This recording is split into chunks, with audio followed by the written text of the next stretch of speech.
I managed to snag a 3080, and now my 6850K is showing even higher usage in Call of Duty Warzone. Why are you shocked? More video card needs more CPU. Then it did when I was using my 1080 Ti. Is it due to the GPU demanding more from it? Cyberpunk runs fine. Yeah. See, this is the thing with the whole upgrade thing. If you take hardware from the same era, and he did, his chip and his video card are kind of from that era, from the 2016, 2017 era, and then he puts a 2020 or 2021 video card on it, now it's out of place with the rest of it. I'm not knocking you personally. But it makes it an unbalanced build. All this 1 and 2 part upgrading everybody does, the more I've done this, the more I realize, build a balanced computer for 3 to 5 years, and then build a new one.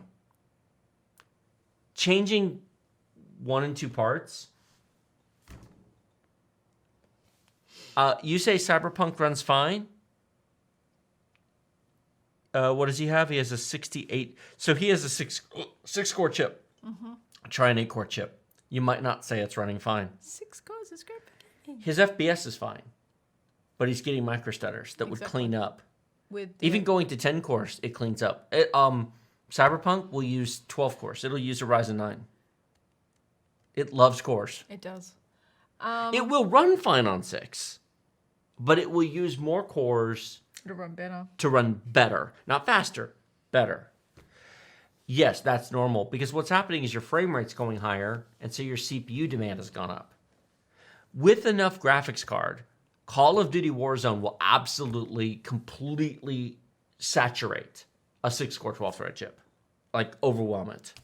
8 cores is not overkill. But if your frame rate is lower because you go higher resolution or lower graphics card, then you don't need more. But to drive those, 150 plus frames per second,